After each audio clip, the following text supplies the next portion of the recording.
My name is Leo, and I'm 24 now, but I was 20 when my dad remarried. And honestly, the whole thing felt like a whirlwind. Dad had been on his own for about 5 years after my mom passed, and he was finally starting to date again, which I was happy about, at least. I told myself I was. When he introduced us to Alina, she seemed fine. She was quiet, maybe a little too polished for the way we lived. But Dad looked happier than he had in years. He'd spent so long working double shifts at the warehouse, just trying to keep the house running, that having someone else there to handle the cooking and the cleaning actually seemed like a blessing at first. We moved into a new place about 6 months after they got married. A nice spot on the edge of town with a decent-sized yard. Dad was still pulling his shifts, and I was busy finishing up my community college credits during the day. For the first few months, the routine was pretty standard. Alina was big on keeping the house cleansed, as she called it. She was always burning these thick, heavy sticks of incense in the living room and the kitchen. The smell was intense, sweet, like rotting lilies and ozone, and it would hang in the air for hours, sticking to my clothes and hair, even after I'd showered. I remember one Tuesday evening, I had come home early because a professor canceled class. The house was dead quiet. I walked into the kitchen, expecting to find Alina doing something with dinner, but she wasn't there. The kitchen was spotless, like it always was, but the air was thick with that scent again, even though I didn't see any burning sticks. I heard a low, humming noise coming from the dining room, the kind of sound that vibrates in your chest more than you actually hear it with your ears. I walked toward the dining room, thinking maybe the TV was on, but stopped right at the doorway. Dad was there. He was sitting at the head of the table, his back to me, perfectly rigid. He was staring at the wall, his hands flat on the table, palms down. Alina was standing behind him, moving her hands in these slow, deliberate circles over his head, without actually touching him. She was doing something with a piece of blue thread, winding it around her fingers over and over again, her lips moving in a silent, rhythmic chant. "Dad," I said, my voice sounding way too loud in the sudden silence. He snapped his head toward me, but his movement felt sluggish, like he was waking up from a deep, drugged sleep. He didn't look startled, just confused. He blinked a few times, his eyes unfocused, before he finally recognized me. "Oh, Leo," he muttered, his voice sounding raspy. "Didn't hear you come in. Just, Alina was helping me with a headache. A bad one today." Alina didn't look at me. She just kept winding that thread, her expression completely blank, almost vacant. "He's been working too hard, Leo," she said, her voice smooth and steady. "The air gets heavy here. I'm just trying to make it easier for him to breathe." She didn't sound like herself. She sounded like she was reading from a script. I stood there, clutching my backpack strap, feeling a sudden, sharp prickle of doubt on the back of my neck. It was a weird, mundane moment, but it felt wrong in a way I couldn't quite put my finger on. My dad was a man who didn't believe in anything that wasn't practical. He didn't take pills. He didn't go to doctors. And he definitely didn't believe in cleansing the house. I tried to shake off that feeling for the next few days, telling myself I was just being paranoid. It's a big adjustment having a new person in your home, especially when you've been used to just you and your dad for years.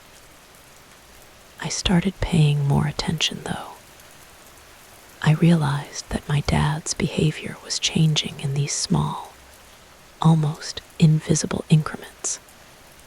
He wasn't acting like himself, but it wasn't a radical transformation. He was just quieter, more compliant. Before Alina, Dad was the type of guy who would argue about the price of gas or complain about the neighbor's grass being too long. He had opinions on everything. But lately, he just agreed with whatever Alina said. If she suggested they eat at 5, they ate at 5. If she said the living room needed to be rearranged, he moved the heavy oak bookshelf without a single complaint, even though I knew his back had been giving him trouble for months. One Friday night, I stayed up late in my room, trying to finish an essay for an English lit class. The house was supposed to be asleep. I heard the floorboards creak in the hallway, that specific, uneven creak right outside my door. I waited for whoever it was to pass, but the footsteps stopped. I held my breath, my pen hovering over my notebook. After a long minute, I heard the faint, distinct sound of a door opening downstairs. I crept out into the hall, staying close to the wall so the floorboards wouldn't groan. I peeked over the banister. The lights in the kitchen were dimmed, just enough to see silhouettes. Alina was there, standing by the stove. She wasn't cooking, though. She was stirring a large pot of something thick and dark. And my dad was sitting at the kitchen table, exactly as he had been the other night. He was holding a glass of water, staring into it as if he were waiting for a secret to appear on the surface. Alina walked over to him, carrying a small wooden bowl. She dipped a finger into the liquid and touched his forehead, then his temples, then the center of his chest. She murmured something I couldn't quite catch. It wasn't English, but it sounded ancient, like the way a stream sounds when it's rushing over smooth stones. My dad didn't react. He just sat there, his eyes tracking her hand with a terrifying, hollow devotion. "Drink," she whispered. Her voice carried clearly in the quiet house. He lifted the glass to his lips and drained it in one go. As he set the glass down, his hand trembled, but his expression remained perfectly serene, almost catatonic. Alina then began to pace around him, dragging her hand along the back of his chair, her fingers trailing as if she were tracing invisible ley lines in the air. I felt a wave of nausea wash over me. It was the smell again, that sickening, cloying scent of lilies and ozone. It was stronger than ever. I realized then that it wasn't just incense. It was something else, something that seemed to be saturating the very drywall of the house. I wanted to run down there to yell at them, to drag my dad out of that chair, but my feet felt rooted to the floor. I was terrified of what would happen if I interrupted them. It wasn't just that I was scared of Alina. I was scared of what my dad had become. I retreated to my room, locking the door behind me. I sat on my bed, heart pounding, listening to the silence of the house. It felt like I was living in a home that was being slowly hollowed out from the inside. I barely slept that night. Every time I closed my eyes, I could see the way my dad had looked at that glass of water, not like a man quenching his thirst, but like a man waiting for a command. When I finally dragged myself out of bed the next morning, the house was bright with sunlight, which made everything feel even more twisted. The normality of the morning was suffocating. I went downstairs, half expecting to find my dad back to his old self, maybe grumbling about his coffee being too cold or the morning news. Instead, he was standing at the kitchen counter, methodically buttering toast. He didn't turn around when I entered, but he knew I was there. "Morning, Leo," he said, his voice flat, devoid of its usual morning gravel. "Morning, Dad," I replied, watching him. He was performing the motion of buttering the toast with such robotic precision that it looked like he was following a set of instructions printed in his mind. "You sleep okay?" He stopped, the knife hovering over the bread. He turned to look at me, and for a split second, I saw it, a flash of pure, unadulterated terror behind his eyes, like a drowning man looking up through the surface of the water. Then it was gone, replaced by that same vacant serenity. "I slept fine, son. Alina makes sure we're well rested." Alina walked into the room then, wearing a soft, floral-patterned robe that looked completely out of place, given the tension I felt vibrating in the floorboards. She smiled at me, a polite, thin-lipped smile that didn't reach her eyes. "Good morning, Leo. There's eggs on the stove if you're hungry." I didn't answer. I just grabbed an apple from the bowl and walked out the back door, needing to breathe air that didn't smell like decay. I went to the shed in the backyard, a place my dad used to love. It was where he kept his old tools, his fishing gear, the stuff that reminded me of the man he used to be before she arrived. Inside, the air was cool and dusty. I sat on a stack of old wooden crates, my head in my hands. I had to do something. I couldn't just sit here and watch her turn my father into a puppet. I pulled out my phone and did something I had been putting off for weeks. I searched for her. I mean, really searched for her. I used her full name, the one on their marriage marriage certificate and checked every database I could access. Nothing. It was like she didn't exist before she met my dad. No social media, no previous employment history, no address history. It was as if she had just materialized out of thin air to attach herself to him. I was so focused on the screen that I didn't hear the shed door creak open. You spend too much time in the dark, Leo. Alina's voice cut through the silence like a blade. I jumped, dropping my phone on the dirt floor.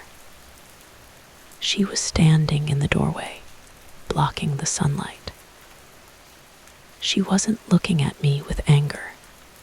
She was looking at me with a kind of clinical, detached curiosity. The way a scientist might look at a specimen they'd already decided to discard. "What are you doing here?" I asked, my voice cracking. "I came to tell you that your father is worried about you," she said, taking a slow step inside. "He thinks you're struggling. Perhaps it's time we cleansed your space as well." She wasn't threatening me. She was informing me. And for the first time, I realized that she knew exactly what I'd been watching. Her presence in the small, cramped shed made the air feel heavy, thick with that same cloying scent of lilies and ozone. I scrambled backward, my back hitting the workbench where Dad kept his old, rusted circular saw. I could feel the cold metal biting into my skin, but it was nothing compared to the ice forming in my gut. "I don't need cleaning," I said, my voice sounding desperate, even to my own ears. I tried to push past her, but she didn't move. She just stood there, hands clasped loosely in front of her, watching me with those unblinking dark eyes. "We all need cleaning, Leo. Life gathers dust. Regrets, fears, memories of people who aren't here anymore. It all sticks to us." She tilted her head, a slow, deliberate movement that made her look like a bird of prey. "Your father understands this. He's much lighter now, isn't he? Much freer. He's not himself," I snapped, the fear finally giving way to a jagged, desperate anger. "He's a shell. You've taken everything that made him him and replaced it with your own rot." She didn't flinch. If anything, her expression softened, which was somehow even more terrifying. "I have given him peace. He was tired of the noise in his head. He was tired of grieving. I simply provided the stillness he craved." She reached out, and before I could dodge, her fingers brushed the center of my forehead. It wasn't a hard touch, it was light, almost like a feather. But as soon as her skin made contact, a wave of cold vertigo slammed into me. The shed seemed to tilt on its axis. The smell intensified, turning sharp, bitter. The scent of ozone turned into the metallic tang of blood. I felt a weird, humming vibration start behind my eyes, the same sound I'd heard coming from the dining room. I shoved her away. I didn't care how. I just threw my shoulder into her and stumbled past her, out into the blinding backyard sun. I didn't look back. I didn't stop until I reached the driveway and hopped into my beat-up sedan. My hands were shaking so hard I could barely get the key into the ignition. I drove for an hour without any real destination, just putting distance between myself and that house. My head was pounding, that rhythmic humming still echoing in my skull. I checked the rearview mirror every 30 seconds, expecting to see her or Dad following me. But the road behind me was empty. I ended up at a 24-hour diner on the outskirts of the next town. It was the kind of place that smelled like stale coffee and floor wax, safe, ordinary, boring. I sat in a booth, staring at the plastic laminated menu until the words blurred. I needed to call someone, but who? My aunt in the city. She'd think I was having a breakdown. The police. What would I tell them? My stepmom is a witch who is mind-controlling my father with incense and blue thread. I ordered a black coffee and just sat there, trying to steady my hands. Every time I closed my eyes, I saw Alina's face. I saw the way she moved. And worse, I saw my dad's face, that fleeting moment of terror when he'd looked at me in the kitchen. He was still in there. I knew he was. He was trapped behind a wall of her making, and I was the only one who knew it. I looked down at my hand, the one that had been near her when she touched me.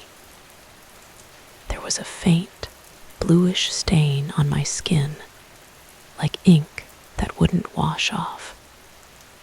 I scrubbed at it with a napkin, but it didn't budge. It was as if it had stained the skin itself. The diner's fluorescent lights hummed, a low-frequency buzz that felt uncomfortably similar to the vibration still rattling in my skull. I kept rubbing my thumb over the blue stain on my skin, but it was useless. It was faint, almost like the ink from a pen that had leaked in my pocket, but it felt cold to the touch. Every time I looked at it, a wave of exhaustion hit me, a deep, marrow-aching weariness that made my eyelids feel like lead. I realized I couldn't just run. If I stayed away, if I let her have the house to herself, what would she do to him? I looked at my reflection in the dark diner window. I looked tired, frantic, and worst of all, I looked exactly like my father. The same eyes, the same set of the jaw. If she was using him as a vessel or a conduit, was I next? I pulled out my phone. I had missed 4 calls, all from my dad. My heart hammered against my ribs as I opened the voicemail. Leo, his voice came through the speaker. It sounded remarkably clear, not flat at all. Leo, I'm sorry about the shed. She's upset. You need to come home. We need to have a family talk. Everything is going to be all right, I promise. Just come home. The phrasing was too deliberate. He never said family talk. He called it a chat or sitting down. And the way he said, everything is going to be all right, sounded like he was repeating a line he'd been fed, a rehearsed script. I didn't go home. Instead, I drove to the local library in the next town over. The one place I knew had an older, undigitized archives section. I didn't know what I was looking for, but I knew I needed to find a history of this woman, or at least a history of this town that might explain why the air felt so thick, so heavy with her influence. I spent hours flipping through dusty municipal records, scrolling through microfiche of local newspapers from the last 50 years. It was tedious work, the kind of mundane, soul-crushing research that makes you doubt why you're doing it. But then I saw it. An article from 1984. Local property dispute ends in tragedy. The Hawthorne house burns. The house in the photo wasn't the house I lived in, but the property line mentioned was the exact same plot of land we lived on now. The article talked about a woman who had lived there, a recluse known for her herbal remedies. She had vanished the night of the fire, leaving behind nothing but a series of cryptic journals and an empty cellar. I read the text carefully. One paragraph caught my eye. Neighbors reported a persistent, sweet scent of lilies whenever the woman was present, a smell that allegedly clung to the belongings of those she interacted with. My breath hitched. I looked down at my hand. The blue stain was spreading, veins of it now tracing up toward my wrist, cold and impossible. I hadn't just been touched. I had been marked. I wasn't just a bystander anymore. I was part of the ritual. I looked at my watch. It was past midnight. The library was closing, and the security guard was already eyeing me from the end of the aisle. I gathered my things and walked out into the cool night air. I needed a plan. I couldn't fight her with logic, and I couldn't fight her with strength. But I had seen how she worked the thread, the incense, the pacing. It was all a system, a set of constraints. If she was a prisoner to her own ritual, maybe I could break it. I decided then and there. I was going back, not to be controlled, but to bring the whole thing down. I had to get my dad out, even if I had to burn the house to the ground to do it. The drive back to our house felt like a surreal passage through a landscape that was rapidly losing its color.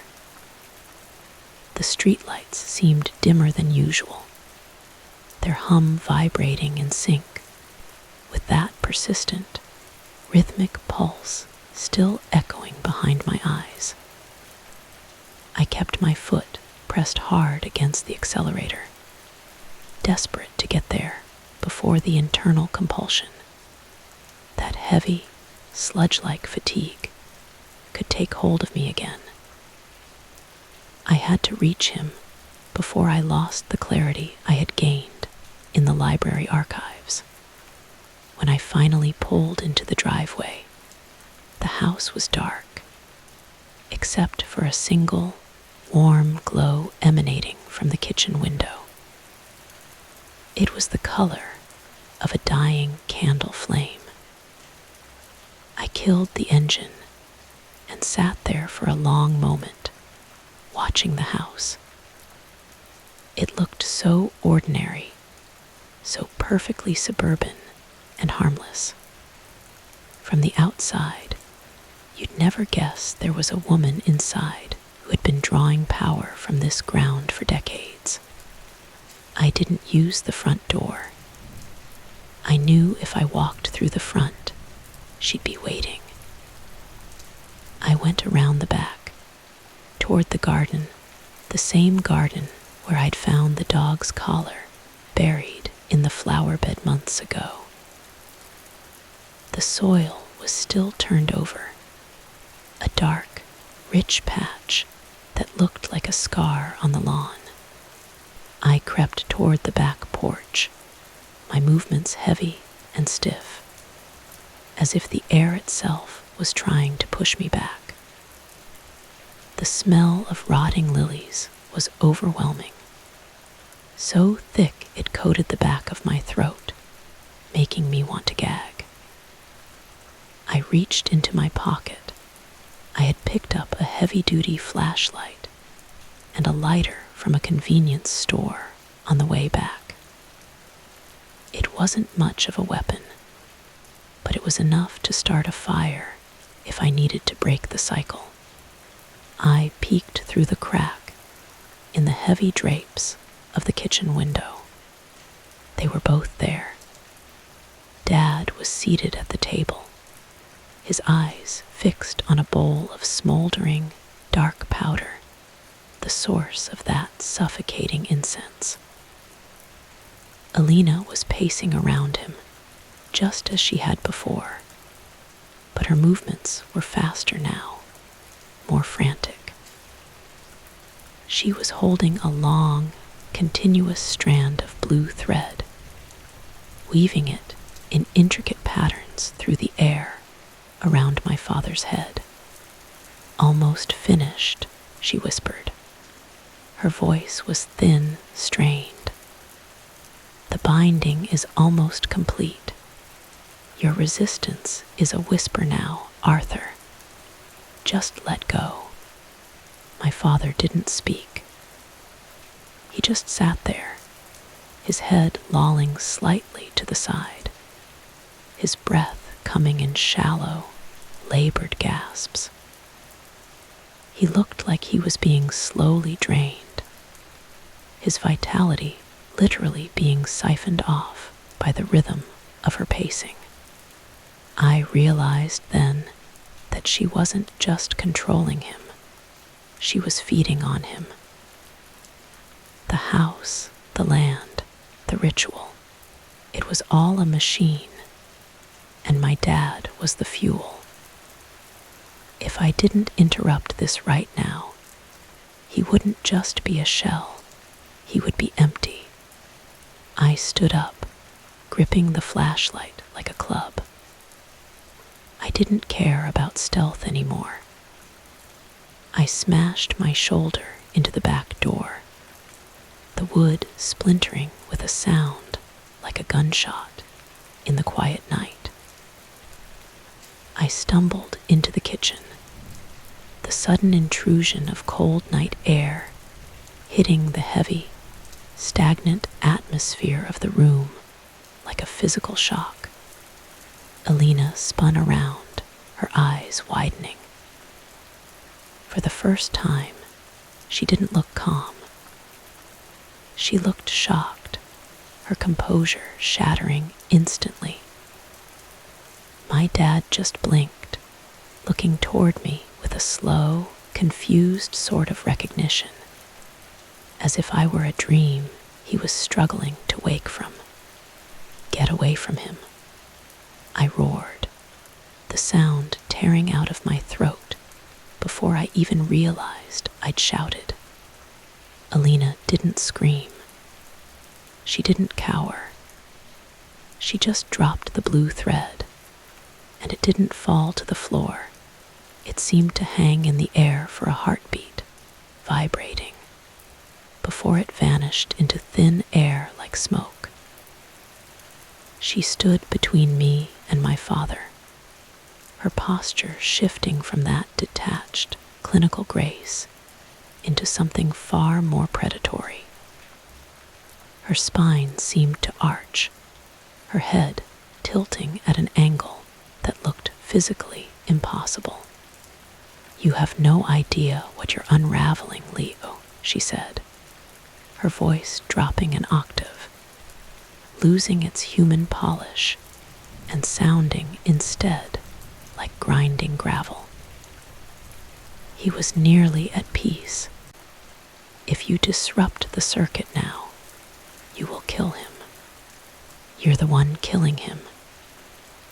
I took a step forward, swinging the flashlight in front of me, trying to push through the heavy, oppressive air that clung to her like a static field. The kitchen felt like it was shrinking. The walls seemed to bow inward, the cabinets vibrating with that same low frequency hum I'd heard in my own skull. My dad slumped further in his chair, his eyes rolling back. "Leo," he groaned, the word barely a breath. Don't fight it." "Shut up, Dad," I yelled, though I immediately regretted the harshness. I looked at the bowl of smoldering powder on the table. It was the anchor. I knew it instinctively. The ritual required the medium, and that bowl was the source of the intoxicating, rotten lily scent that had been turning my life into a waking nightmare. I lunged for the table, but Alina was fast. She moved with a sudden, jerky speed, her hand flying out and slamming the table surface. The air in the room didn't just vibrate, it buckled. I was thrown backward, my feet sliding across the linoleum until I crashed into the pantry door. The impact knocked the wind out of me, and for a moment, the room spun. "You are a complication," she hissed, stalking toward me. She wasn't walking, she was gliding, her feet barely touching the floor. The blue stain on my arm, the one I'd scrubbed in the diner, suddenly began to burn. I looked down, and it was glowing, a faint, pulsing azure light that matched the color of the thread she'd been holding. "What did you do to me?" I wheezed, trying to scramble up. "I connected you," she said, her eyes now devoid of pupils. Just two pools of swirling, abyssal dark. "If you refuse to be a vessel, you will be the circuit breaker. You will take his place, and he will finally be free to return to the void." The realization hit me harder than the impact with the pantry door. She wasn't just using him to sustain herself. She was using the family, the bloodline, to anchor her existence in this reality. I wasn't just a random intrusion. I was the next battery in her machine. I looked over at my father. He was staring at me, and for the first time, he wasn't looking at me with that hollowed-out vacancy. He was looking at me with pure, gut-wrenching grief. He knew what was happening. He had been conscious the whole time, trapped in his own body, forced to watch her eat his life force piece by piece. "Run, Leo," he whispered, his voice gaining a sudden, desperate strength. "Burn it, burn the house." Alina whipped her head toward him, a snarl twisting her perfectly curated features. But I didn't wait. I grabbed a kitchen towel, soaked it in the open bottle of high-proof cleaning alcohol I knew Dad kept under the sink for heavy-duty messes, and ignited it with my lighter. I didn't aim for her. I aimed for the curtains, the thick, heavy velvet drapes that seemed to be drawing in the smoke and the shadows of the room. As the fabric caught, the fire roared to life with an unnatural, hungry intensity, casting long, dancing shadows across the ceiling that looked, for a terrifying second, like grasping hands. The fire didn't spread like a normal house fire. It exploded. The moment the flames touched the velvet curtains, they didn't just burn, they seemed to consume the very atmosphere of the room. The smell of rotting lilies was instantly replaced by the searing, sharp scent of burning hair and ozone. Alina let out a sound that wasn't a scream. It was a high-pitched, metallic shriek that made the glass in the cabinets shatter outward, showering the kitchen in jagged diamonds. "No," she shrieked, her hands clawing at the air as if she were trying to hold the flames back. The blue glow on my arms spiked, turning into a searing heat that felt like molten lead pouring through my veins. I collapsed, my arm instinctively tucking against my chest as I curled into a ball on the floor. The pain was blinding, white-hot, and rhythmic, pulsing in time with the roaring fire. My dad had fallen from his chair and was crawling, his movements slow and agonizing, toward the back door. He wasn't looking back at the flames. He was looking at me. "Leo, get up," he shouted, his voice cracking. He reached out a trembling hand, grabbing my jacket and hauling me toward the door. Alina was in the center of the kitchen, her form flickering. She was no longer just a woman in a floral robe. She looked like a shadow being torn apart by a gale. The smoke wasn't rising to the ceiling. It was swirling around her, forming tight, dark coils. The house groaned, the floorboards beneath us shifting and warping, as if the very structure was fighting to keep its shape. "I am the foundation," she screamed, her voice layering over itself. 100 whispers combined into one discordant roar. "You cannot break the house. You cannot break the memory." I scrambled to my feet, my arm throbbing with a dull, sickening ache. The blue mark was now a thick, raised scar that pulsed with a rhythmic, dying light. I stumbled after my dad, stumbling through the back door and out into the yard. The cool night air hit us like a slap, but it didn't feel refreshing. It felt heavy with the weight of what we had just unleashed. We didn't stop at the porch. We didn't stop at the driveway. We ran until we reached the edge of the property, where the woods met the lawn. Only then did I turn back.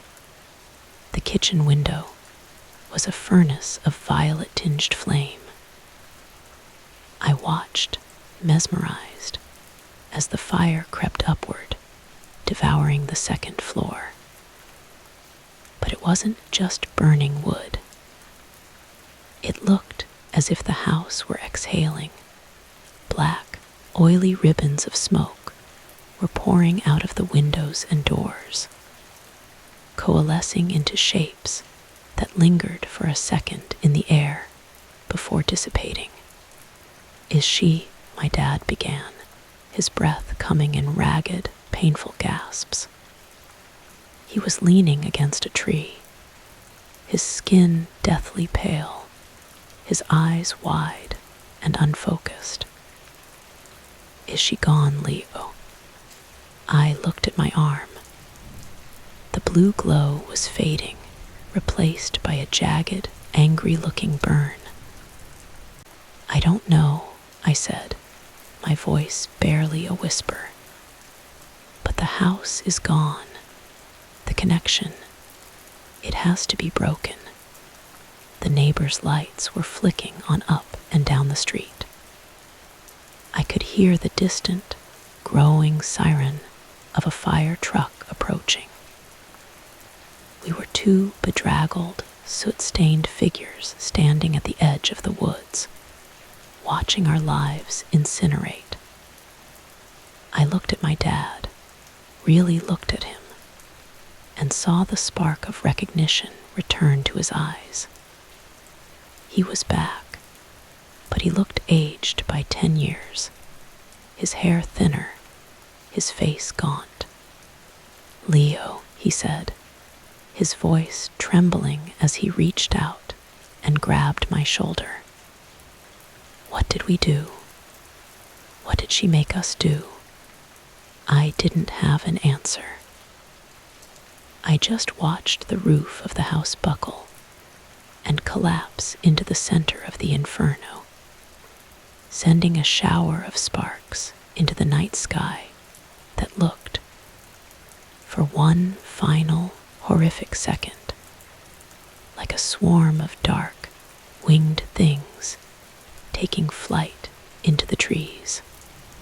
The fire trucks arrived, their sirens screaming through the quiet suburban night, cutting through the haze of shock that had settled over me.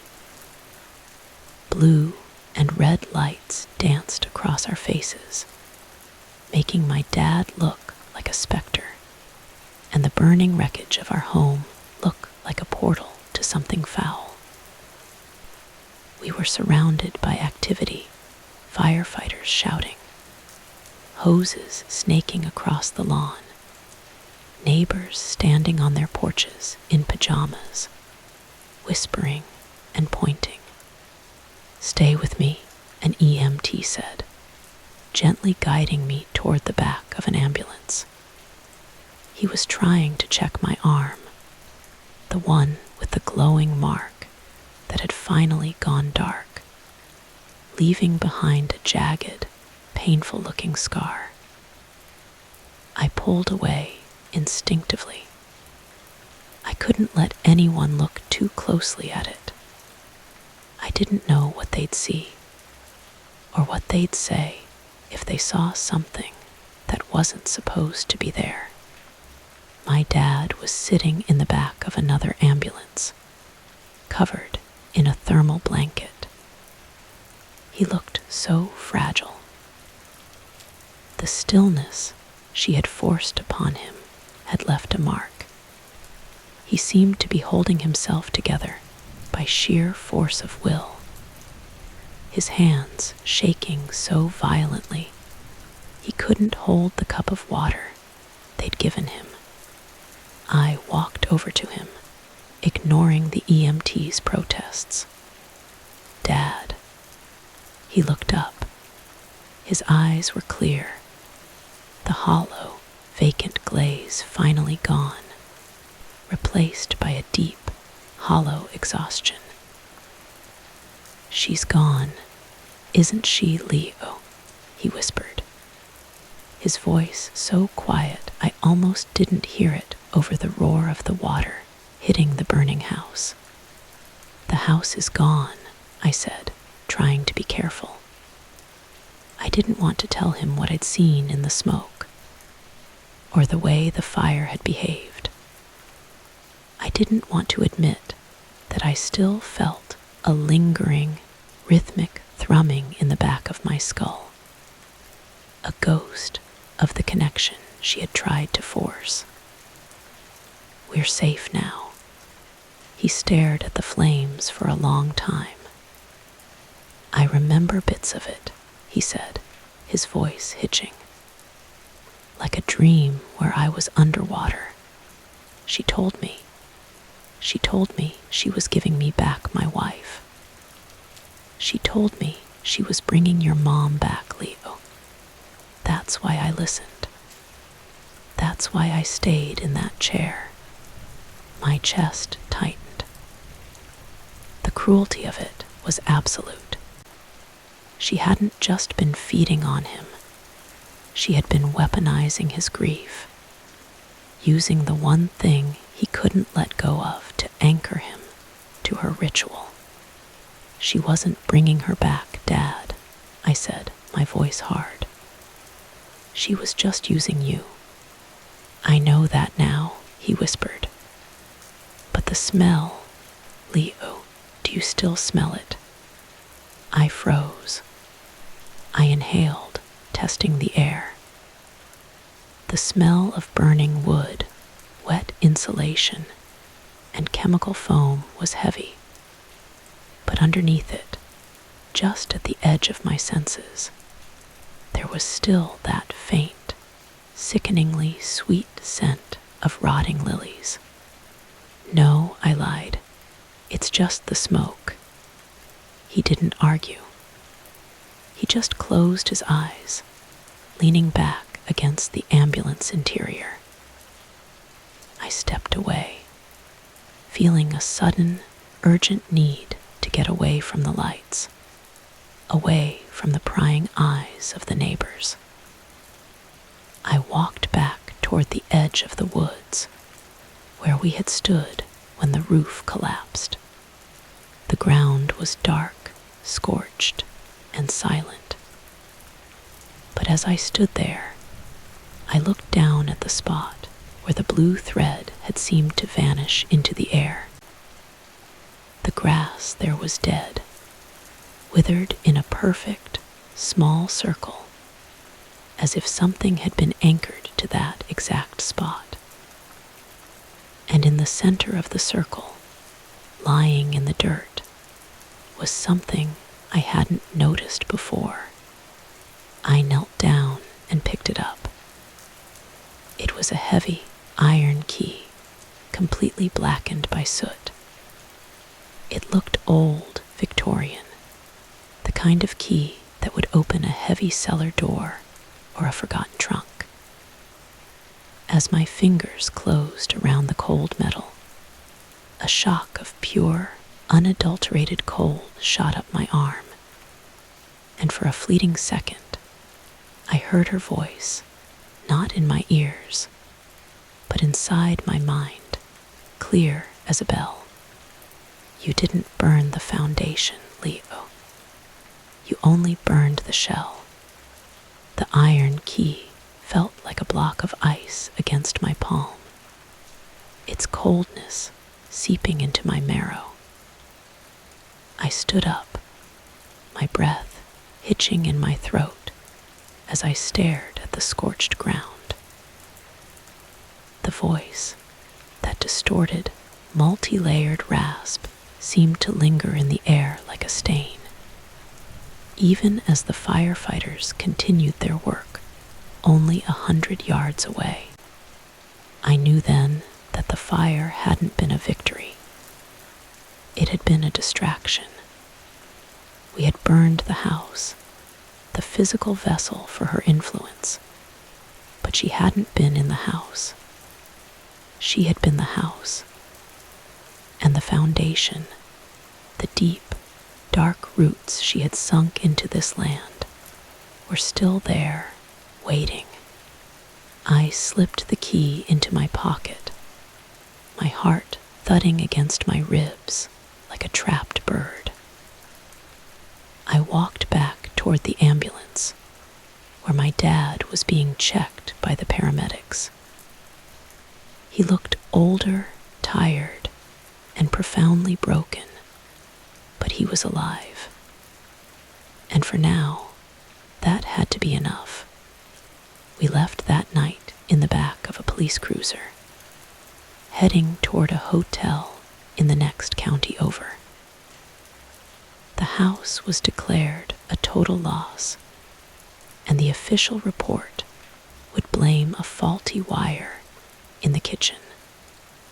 a mundane, boring conclusion that would satisfy everyone except us. Months have passed since then. My dad has started therapy, and while he's getting better, he still has nights where he wakes up screaming, convinced he can smell lilies in the hallway. We moved to an apartment on the third floor of a brick building in the city, far from any gardens, far from any soil where something could be buried. But the fear never really went away. It just changed shape. I still have the key. I keep it in a small, lead-lined box tucked away in the back of my closet. Sometimes, in the dead of the night, I can hear a faint, rhythmic humming coming from that box. The same vibration that used to rattle my skull back in the kitchen. I've learned to live with it, but I'm not the same person I was. I don't trust the quiet anymore. I don't trust the helpful stranger, the kind neighbor, or the peaceful moment. Every time I see a piece of blue thread in the street, or catch a whiff of a floral scent in a supermarket, my pulse spikes. I find myself checking the corners of rooms, looking for that subtle, unnatural stillness that used to precede her arrival. My dad thinks she's gone. I let him believe it. It's the only way he can sleep, the only way he can go to work and talk to his coworkers and live a normal life again. I play the part of the supportive son. I nod at the right times, and I help him keep his life on the rails. But I know the truth. The other day, while I was cleaning out my car, I found a small, withered lily petal on the floorboard of the passenger seat. There were no flowers nearby. There was no reason for it to be there. I picked it up, and it crumbled into fine, gray ash at my touch.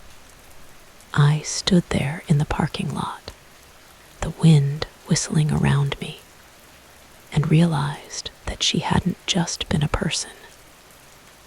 She was a cycle. She was a parasite that had been waiting for a host. And when we burned her out, she didn't die. She just moved on, looking for the next place to plant her roots.